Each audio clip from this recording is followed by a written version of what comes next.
Bienvenidos a Agenda de Muel TV. Estamos ya entrando a mediados de febrero. Ha pasado muy rápido este verano con tanta noticia, tanta crisis, tanto proceso constituyente en curso también. Como pueden ver, ha sido un verano muy intenso. Para dar una mirada en qué estamos ahora, qué dice la gente, cómo se está evaluando la gestión del gobierno, el manejo de esta crisis que lamentablemente hemos tenido que abordar, la crisis por los incendios y por supuesto el proceso constituyente que tenemos en curso. Vamos a estar hablando de todo eso hoy en Agenda Muel TV junto a Mauricio Morales, académico de la Universidad de Talca. Mauricio, ¿cómo estás? Bienvenido. Hola Bárbara, tanto tiempo, gusto en saludarte nuevamente y feliz de estar acá. Bueno, tanto tiempo y tanta crisis sin vernos, porque Sí, uno así no es. hubiera preferido que no, en realidad, pero en esto estamos. Así es, sí, hemos tenido varias crisis, estamos en un proceso bien complejo para el país por varias razones. Primero porque la crisis económica todavía no da tregua, sin perjuicio de que los indicadores hayan mejorado, sean menos malos respecto a lo que esperaba el mercado. En segundo lugar, porque estamos en medio de una crisis de seguridad pública de altísima proporción, en combinación con una crisis migratoria que parece estar totalmente descontrolada. En tercer lugar, con un gobierno que todavía no es capaz de despegar en términos de aprobación presidencial, incluso en la última encuesta CADEM, el gobierno solamente aumenta 2 puntos y ese aumento no es estadísticamente significativo, es decir, no hay una diferencia estadísticamente significativa entre la aprobación que registró esta semana respecto a la semana anterior.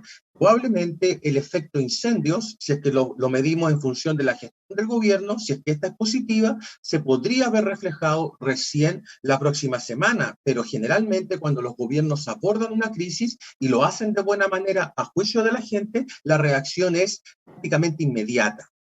En cuarto lugar, estamos en medio de un proceso constitucional bárbaro del que seguramente vamos a hablar, que para la gente no es atractivo, que es un proceso con bajísimas expectativas, pero yo siempre digo lo mismo, las bajas expectativas no necesariamente son un predictor de fracaso. Muchas veces tener bajas expectativas con algo puede ser el predictor de éxito. En el proceso anterior teníamos una altísima expectativa de la ciudadanía, creía que con la Constitución se iban a resolver la mayoría de los problemas de los chilenos, la gente ya sabe que no es así y por lo tanto es razonable que te digan, mira, esta Constitución en el mediano plazo podría resolver algunas cosas, pero en el corto plazo no. Esto es como, por ejemplo, si tú le dijeras a tu hijo, te voy a llevar a Disney y lo terminas llevando a Fantasilandia. Eso, le subiste las expectativas, le dijiste Disney, lo llevaste a Fantasilandia y eso va a generar frustración en él. Eso fue el primer proceso. Ahora tú le estás diciendo a tu hijo, mira, lo más probable es que no vayamos a ninguna parte. Lo terminas llevando a Fantasilandia. O sea, bajas expectativas, pero en un evento que él no se esperaba y que fue muy positivo. Eso yo creo que va a ser este segundo proceso.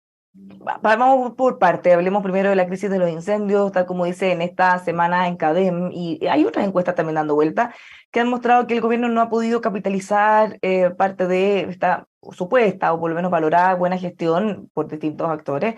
Dice la gente que llegaron en forma muy tardía, no confía en las autoridades, o bien hay muchas otras instituciones que se llevan todos los créditos y la confianza, como bomberos, como CONAF, por ejemplo, queda el gobierno bastante más atrás. Tal como dice usted, será muy pronto, quizá, porque en un principio fueron más dubitativos, con el paso de los días después ya pudieron conectar mejor, consolidar un poco mejor la coordinación de la emergencia. ¿Vendrá con ese desfase o definitivamente no lo van a capitalizar? Es muy difícil, Bárbara, que lo capitalicen precisamente por lo que tú señalabas al principio. Al parecer, entre comillas, éxito en la gestión no es atribuido por la ciudadanía.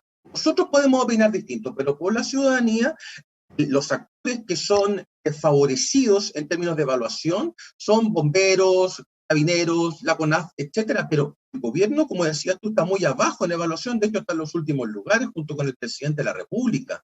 Por lo tanto, acortar esa brecha de aquí a la próxima semana da la sensación de que es una tarea prácticamente imposible. Y esto se deriva de lo siguiente. Primero, parece no hubo un plan de anticipación. Si tú sabes que todos los febreros o todos los eneros vas a tener incendios forestales, debieses estar suficientemente preparado y no esperar que se prenda la pradera recién para reaccionar. En segundo lugar, porque si bien el presidente de la República suspendió sus vacaciones, hubo ministros que parece que no se enteraron que en Chile había incendios forestales y decidieron suspender sus vacaciones más por la presión pública que por la convicción de que ellos debían estar acá, ya sea para coordinar la ayuda internacional o alguna otra cosa. Hay ministros sí que han aparecido muchísimo, que han estado en terreno. El ministro de Agricultura, por ejemplo, que ha hecho una tarea, al menos comunicacionalmente, extraordinariamente valorable. Otros que llegaron mucho más tarde, la ministra de Relaciones Exteriores, llegó de manera muy tardía, justamente en un momento en que Chile estaba recibiendo ayuda internacional, y era la encargada de recibirla, no estaba y se incorporó a última hora.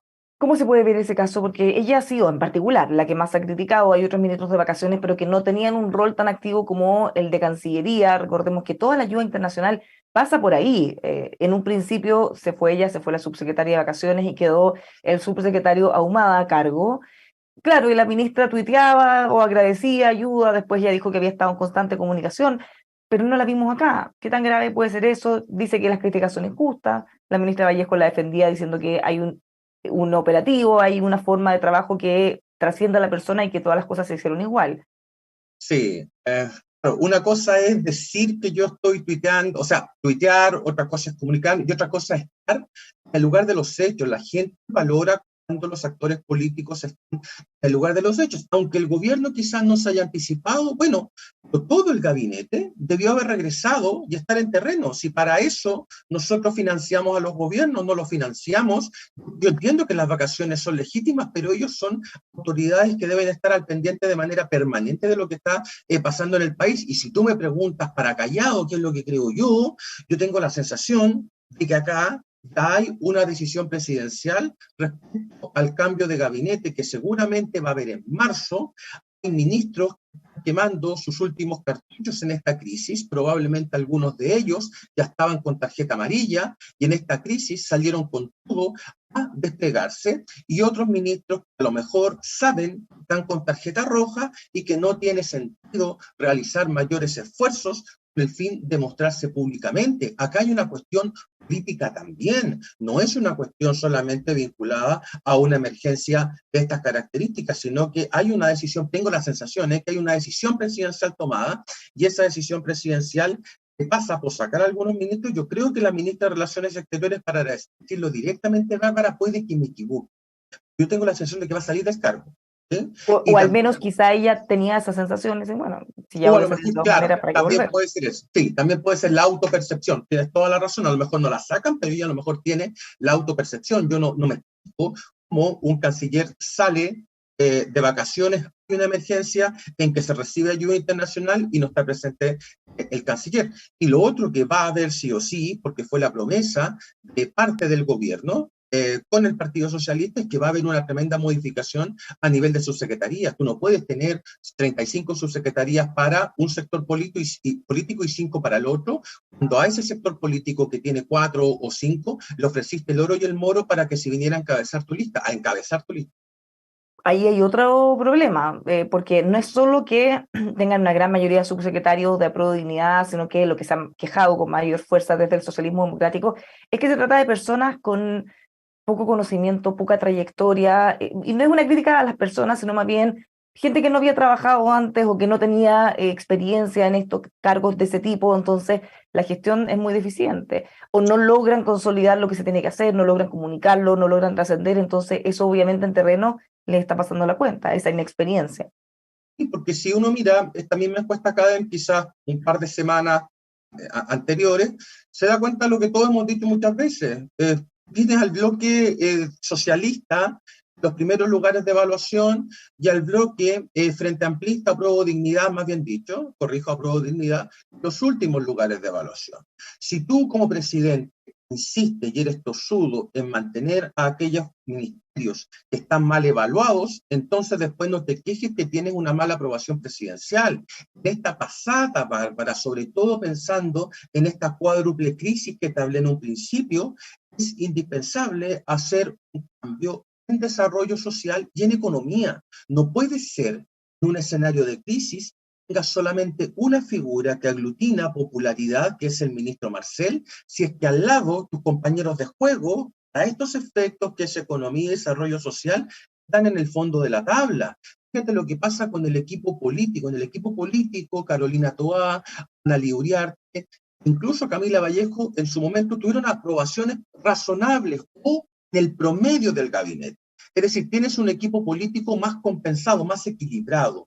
En el equipo de economía hay unas brechas enormes entre lo que la gente opina de Mario Marcel como ministro de Hacienda y la evaluación que tiene Grau Jackson en sus respectivas carteras. Ahí debe existir un cambio, por más que le duela al presidente. El presidente va a haber vivido en un permanente dolor.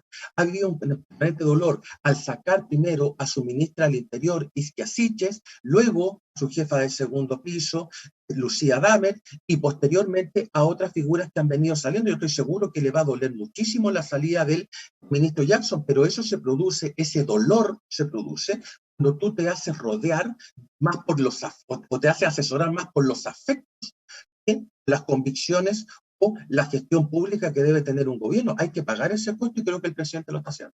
Ese dolor fue mitigado o extendido porque, a diferencia de la ministra Siches, el ministro Jackson no salió, solo fue enrocado.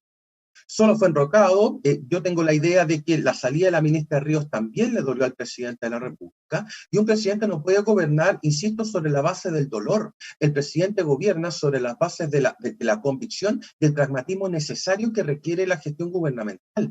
Tú no puedes estar rodeado siempre de los afectos, porque los afectos, si no funcionan, los vas a tener que pegar de ti, y eso claro que te genera un problema interno. El presidente ha tenido estas 3 pérdidas que te estoy hablando: Interior, su jefa de segundo piso, su ministra de Justicia. Entonces puede llegar un momento en que, y si lo hace con Jackson y Grau, el presidente puede sentir que se va quedando solo, pero un presidente puede gobernar sin necesariamente el afecto puede estar en su casa. Lo que se tiene que rodear es de equipos que sean capaces de hacer bien su trabajo. Yo tengo la impresión, Bárbara, a partir de la invitación que le hizo el diputado Ibáñez, presidente de Convergencia Social, al Partido Socialista, de que acá va a haber un cambio muy significativo. A prueba de dignidad le ofreció todo el Partido Socialista, solamente como evidencia, Bárbara. El Partido Socialista tiene o representa cerca del 17% de los votos de esta nueva coalición. ¿Okay? El Partido Socialista representa el 5,4% a nivel nacional, pero dentro de la coalición es cerca del 17%. Y se le asignó el 25% de los escaños. Es el partido que en todo el país, en todas las listas, es el más sobrerepresentado. Esa es una prueba de amor, si lo quisiéramos ver desde un punto de vista estratégico, pero ahora falta consolidar esta prueba de amor en la distribución de las candidaturas. Ahora, la estructura del Ejecutivo. El Partido Socialista está esperando eso. Una última cosa, porque ya hemos hablado de esta renuncia, de estos cambios dolorosos para el presidente que han sido y probablemente los que van a hacer en su próximo cambio de gabinete, que ya es un hecho. Pero ¿qué pasa con el programa? ¿Qué pasa con el alma de Aprobó Dignidad, todo lo que se comprometieron? Y le pregunto esto porque hemos visto cosas que ellos criticaron duramente y ahora las están haciendo. Desde el estado de excepción constitucional, que ya llevan 16, 17 veces de extensión y todo indica que van a seguir renovándolo. Aprobaron la ley de madera, todas las cosas que ellos criticaron básicamente. Sí. Incluso ahora, en medio de esta tragedia, ahora vemos al presidente y su equipo con las chaquetas no rojas, pero también uniformados. Algunos dicen, bueno, ¿se estará piñerizando un poquitito o estará haciendo un giro en el que todo lo que antes estaba mal, ahora resulta que está bien y la gente solo aplaude? Sí, Aunque no, no se refleje tanto en la encuesta. sí, voy a tratar de decirlo en términos de la manera más correcta posible, como siempre hablo en tu programa. Ese programa de gobierno ya no existe. Ese programa se abandonó. Ese programa, como el mismo ministro Jackson lo señaló en su momento, era casi dependiente de la aprobación del nuevo texto constitucional, sin perjuicio que posteriormente la vocera haya salido a corregir esa percepción. Pero si uno mira el programa nuevamente, queda con la convicción de que ese programa sí era dependiente de la aprobación de la nueva constitución. Además, ese programa no tiene ninguna viabilidad. La siguiente razón: no tiene el presidente la mayoría en la Cámara y para qué decir en el Senado. Es decir, hay un bloqueo político que impide que ese programa de transformaciones que ofreció el presidente Boric se lleve adelante.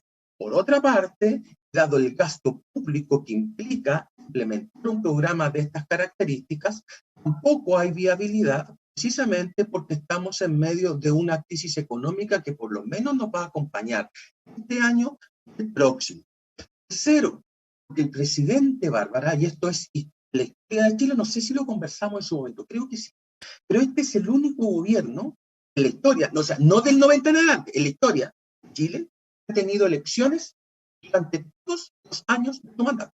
O sea, el presidente comenzó con el plebiscito, ahora tenemos consejeros constitucionales y plebiscito, el próximo año alcaldes, concejales, gobernadores regionales, y cerramos con diputados, senadores y presidente de la República. No hay forma que tú puedas llevar adelante un programa de transformaciones en medio del estrés electoral. O sea, los gobiernos en Chile, por una cuestión de calendario electoral, tenían los 2 primeros años para gestionar los segundos dos, el segundo tiempo, porque aquí con el presidente Boric hemos hablado, llevábamos 3 meses, 6 meses y hablábamos de segundo tiempo. No, el segundo tiempo son los 2 últimos años, y enfrentaban elecciones, pero ahí los gobiernos lo que trataban de hacer era cosechar éxito con el fin de mostrarlo en la arena electoral para de esa forma tener cierto retorno. En este caso, eso no va a ocurrir. Hay una disputa también respecto a qué pasa con esta alianza electoral. Ellos dicen que es netamente electoral, que en ningún caso modifica las coaliciones políticas. El socialismo democrático sigue siendo socialismo democrático, pro dignidad por otro lado, pero muchos están mirando con atención qué va a pasar con estas elecciones, si es que les va bien eventualmente, podría configurarse esta invitación, como decía el presidente de Convergencia Social, a generar una nueva alianza de pro dignidad, en este caso Frente Amplio, Partido Comunista, con el Partido Socialista, liberal Sí, incluso. a ver, en todo este juego, en todo este negocio, el más satisfecho es el Partido Comunista. Me preguntarás, bueno, pero si el Partido Comunista ni siquiera opinó de esto. Ojo, el Partido Comunista está consiguiendo despegar al Partido Socialista del centro político histórico con el fin de armar una coalición que en la historia ha sido señal de fracaso. Fue el FRAP del año 1956, fue la Unidad Popular del año 1969. Alguien dirá, oye, pero esto no es la Unidad Popular, que no son los mismos partidos. Sí, pero son los mismos partidos eje. Lo que yo estoy hablando es una trayectoria histórica de alianzas de izquierda. No han sido exitosas en Chile. Alguien me dirá, oye, pero la que sí fue exitosa fueron los Frentes Populares, con la Corfo el año 38, sí, pero ahí estuvo comandada en ese momento por el Partido Radical. Y acá el Partido Radical no está en la coalición o simplemente no existe políticamente. Ese es el primer punto. El segundo punto, que esta situación hay que desdramatizarla. Las únicas que no han dramatizado esto han sido las dos presidentas de partido. Si las dos presidentas de partido salieron ganando con esto, primero lo que te decía recién respecto al Partido Socialista, de ser recompensado, sobre representado absolutamente en la plantilla de candidatos junto con Apruebo Dignidad. Y el PPD presenta cerca de 26 candidatos, compite prácticamente en todo Chile, le faltó solamente O'Higgins, pero compite en todo Chile. Entonces, ¿qué va a pasar acá? Como tú compites en todo Chile, naturalmente vas a cosechar más votos. Entonces, al momento de hacer las cuentas, porque estas coaliciones se van a comparar, lo que se va a hacer será sopesar dos cuestiones: el volumen de votación y la representación que cada una de ellas obtenga. El problema es el siguiente, el PPD particularmente. El que lo echan sin, el que se va sin que lo Que lo echen, he hecho. vuelve sin que lo llamen. ¿Ah? Ese es un dicho. Entonces al PPD nadie lo echó. El Al problema es que contrario, si, al trataron de que contrario, se quedaran hasta el último minuto. sí. El problema es que si vuelve, ¿qué condiciones lo va a hacer? Lo va a tener que hacer de rodillas, no tiene de otra. Va a tener que aceptar todas las condiciones que le ofrezca la gran coalición para recibirlo como una especie de favor. Si es que A, la a alianza menos, a que menos que les fuera requisita. bien en las elecciones. Es una Claro, no, apuesta. sí, sí, no, si les va bien, seguramente el PS va a volver porque están planificando ya. Mira, es como un ensayo. En esta elección me vas a decir, pero ¿cómo si es una elección de carácter constitucional? Los partidos no se están jugando la vida. ¿No se están jugando la vida en qué sentido? En el sentido de que si te va mal, eso no tiene ningún efecto práctico para razones de sobrevivencia partidaria. Que para que un partido sea eliminado, tiene que se hace en función de la elección de diputados. Esa es la elección que esta elección tú puedes ensayar. Y puedes ensayar por varias razones. Voy a decir dos nomás. La primera, porque, lo que decía recién, no hay ningún efecto institucional de esta elección. Puede haber efectos políticos, los podemos discutir. Y lo otro, que los partidos sienten que esta elección tampoco es debido a muerte. Si el proceso ya se jugó, el proceso se jugó en las reglas, es decir, tenemos comisión experta, tenemos comité de admisibilidad y este Consejo Constitucional. La comisión experta redacta el proyecto, el anteproyecto, y este Consejo tiene 4 meses. 4 meses para discutir, porque el quinto, ojo, es la revisión que hace esa comisión experta. El proceso ya se definió, ya vienen 12 bases institucionales. Esto está atado y bien atado, para bien, para mal. Si tú me preguntas, si creo en este proceso, yo creo que va a terminar de manera exitosa, si por éxito entendemos una nueva constitución. No va a ser un proceso muy atractivo, va a ser un proceso mucho más fome o aburrido que el anterior. Pero en Chile tenemos la experiencia de que los procesos de consenso, a lo mejor son menos noticiosos, generan mejores resultados.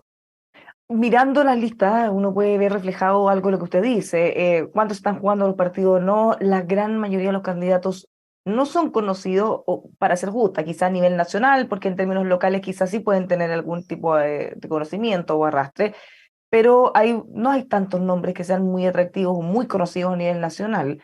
Eso es contraintuitivo pensando en que si van a utilizar el sistema de los senadores, ojalá fueran lo más conocidos posible, porque el territorio que van a abordar y abarcar es muy amplio.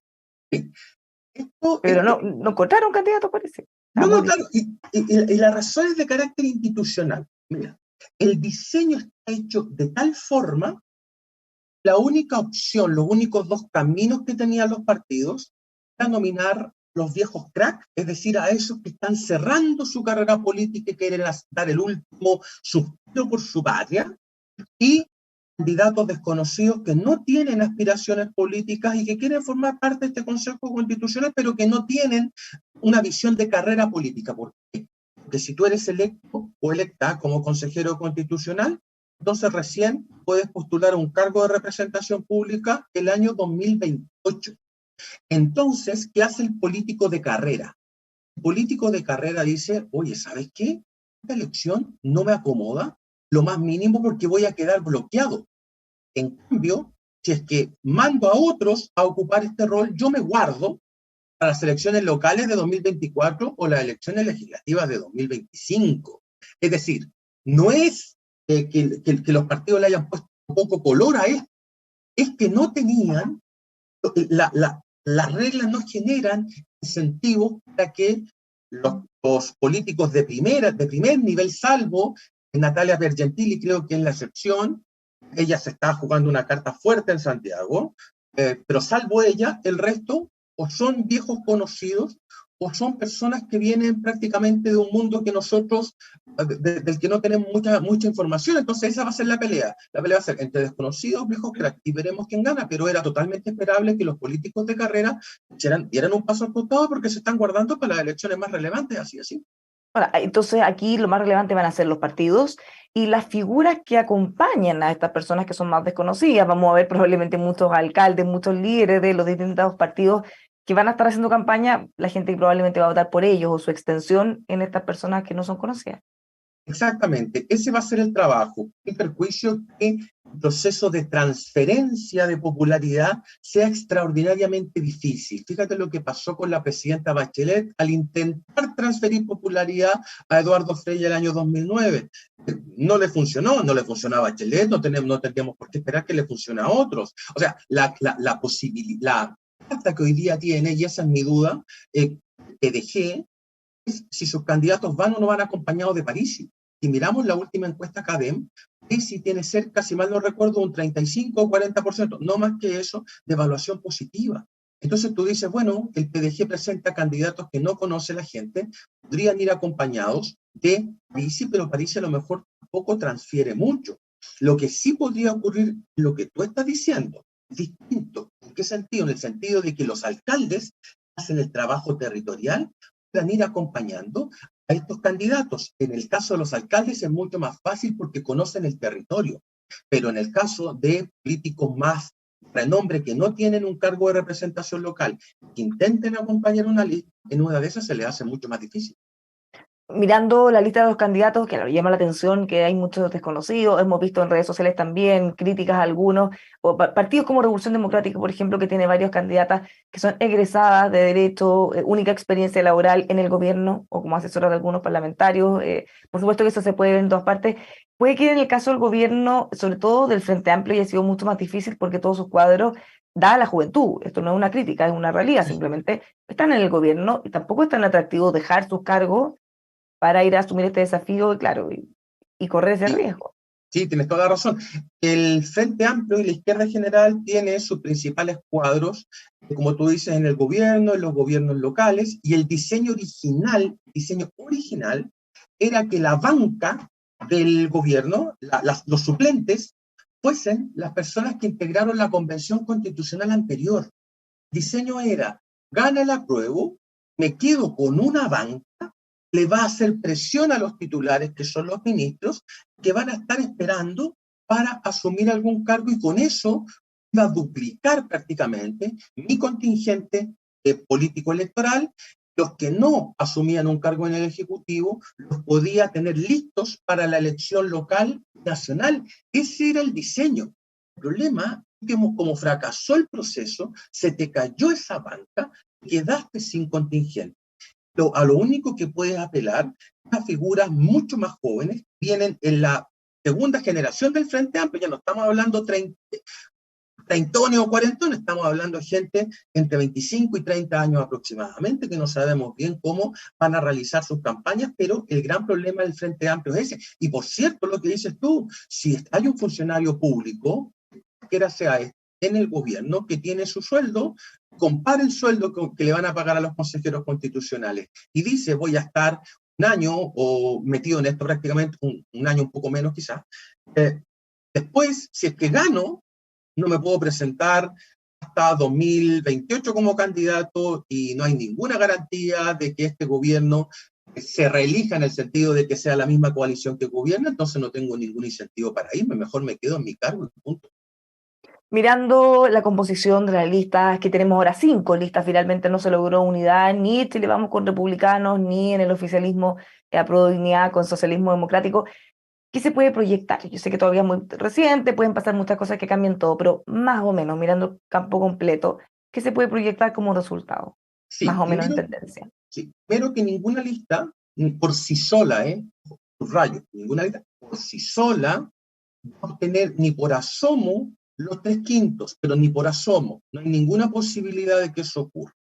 Segundo, la duda está en, una cosa es el número que obtenga cada lista y la otra es cómo estas listas, una vez electos los candidatos, funcionen dentro del Consejo Constitucional. Entonces, la duda está en cuál sector político va a obtener esos 3/5 sumados. Matemática, alguno lo debiese tener. Y hoy día la pregunta es, bueno, ¿lo hace la lista de Apruebo Dignidad PS más la lista de la ex concertación? Creo que no lo va a conseguir. Y por otro lado, tenemos a Chile Vamos, un partido republicano. Si hubiese habido por omisión entre Chile Vamos del Partido Republicano, hoy día estaría en condiciones de decirte que era muy probable que ese bloque llegara con los 3/5 al Consejo Constitucional, sin perjuicio de que Republicano y Chile Vamos voten de manera muy diferente en el Congreso. Estamos haciendo solamente la matemática, ¿verdad? Entonces nos queda una quinta lista, la lista del PDG. Esa lista, mira, lo voy a decir, ojalá no ocurra. Ojalá no ocurra, el PDG sea eje La la discusión. bisagra. Sí, el eje de la discusión constitucional, o la bisagra, como tú bien dices. Que eso significaría estar a merced de un partido político que no ha dado señales de consistencia programática. Ojalá no ocurra eso. Y lo posible que esto sea, y lo que yo esperaría es que le fuera bien las dos coaliciones que están más al centro, porque el republicano le hace un tremendo favor a Chile Vamos y no le cobra ni uno. Al aparecer o irrumpir republicanos, automáticamente empuja a Chile Vamos hacia el centro. Por eso era un poco irracional para la centro derecha tradicional invitar a Chile Vamos a formar listas. porque eso polariza. En un escenario de eso te sirve en un escenario de voto voluntario. No te puede servir. En un escenario de voto obligatorio, lo que tienes que capturar es ese 41% que nos describe la encuesta CEP, son los votantes de centro. Con republicanos no lo vas a hacer. Con el Partido Comunista y Apruebo Dignidad tampoco lo vas a hacer. Entonces, ¿cuál es la esperanza? Las dos coaliciones que están al medio de conquistar a esos electores de centro. ¿Cuál es el problema? Y con esto cierro, estamos pasados parece, pero No, cortito nomás. No estoy haciendo ninguna comparación, Bárbara, ninguna analogía. Pero debido al año 73 lo que sucedió fue lo que se denominó vaciamiento del centro. Tú tenías electores de centro, pero no un partido del centro. La pregunta sería, oye, pero la democracia cristiana no. La democracia cristiana en las elecciones del año 70 optó por un programa político más parecido al de la Unidad Popular. Domiro Tomic cometió el error estratégico de sacar a la democracia cristiana del centro, parecerse más a la candidatura a la Unidad Popular, y la gente siempre va a preferir el original a la copia, prefirió a Allende por sobre Tomic. Y ahora tenemos un problema parecido, tenemos demanda de centro, pero no tenemos oferta de centro. Lo que entendió el PPD con la democracia cristiana y el Partido Radical, esto toman el 10% nomás. 10% es jugarse un volado y decir, oye, acá podemos entrar, Chile vamos. Al distanciarse del Partido Republicano dice, el centro ya no va a ser solamente mío, probablemente, sino que lo voy a pelear en esta otra coalición. dos cosas muy, muy breves para cerrar. A propósito de esto que dice, si uno mirara y con los temores y los traumas del proceso anterior, ojalá nadie tenga los 3/5 y sea necesario que puedan conversar y que tengan que llegar a acuerdos más transversales. Y por el otro lado, esta dificultad del Partido de la Gente, que no es solo una dificultad para el partido, sino que para todo el proceso y para lo que viene también en el Congreso, pensando en que, a diferencia de los otros partidos, ellos no tienen una línea clara, ideológica, programática, ellos plebiscitan todas las cosas, entonces probablemente en un tema pueden pensar así, en otro así, y eso hace más difícil saber posicionarlo y, bueno, Claro, contar con ello o no para las políticas que se tienen que hacer.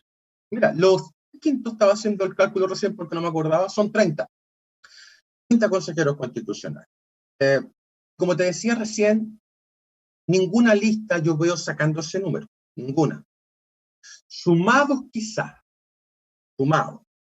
Pero en el caso del Partido de la Gente, fíjate que si uno mapea la votación del Partido de la Gente, en el norte del país, en Biobío, en Valparaíso también tenían, pero entiendo que se les cayó la lista, vamos a ver si la reponen o no, todavía no tengo la resolución final de esa.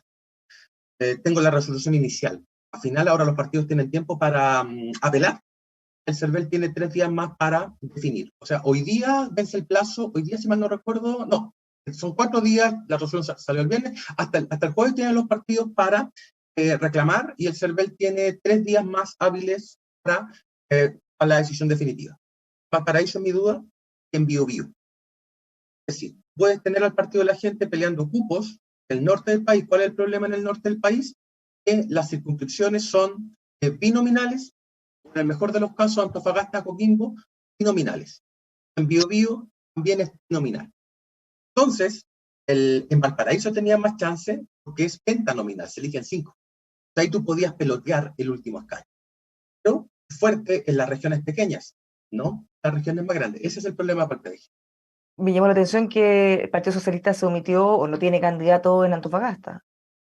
No, en Antofagasta no lleva candidatura, no sabemos muy bien por qué, yo creo que fue eso parte de la negociación, eran 10 partidos o 8 partidos, no me acuerdo, los que estaban negociando, entonces casi imposible que, o sea, el Partido Socialista no puede tener chichichancho, es decir, ya está sobre representado en 8 puntos porcentuales, lo que te explicaba recién, tiene un porcentaje de votos de 17 y le entregaron un cuarto de los candidatos, o sea, no las puede tener todas tampoco. Una cosa es que te manden a dirigir una coalición y otra que o que te manden a ser el principal actor de la fiesta, y otra que en esa fiesta te comas todo y te tomes todo, ¿no? Pues si al otro también le tiene que tocar algo. Bueno, noticia en desarrollo, va a estar muy Sí. entretenido esto, Mauricio, vamos a seguir conversando en todos estos meses. Muchas gracias, como siempre, por acompañarnos. Un abrazo, que esté muy bien, Bárbara. Esto está muy entretenido, la contingencia no para, vamos a continuar con todo el proceso y, por supuesto, abordando la crisis, que eso de divertido no tiene nada, pero es muy importante ir viendo paso a paso todo eso aquí en emol.com. Muchas gracias.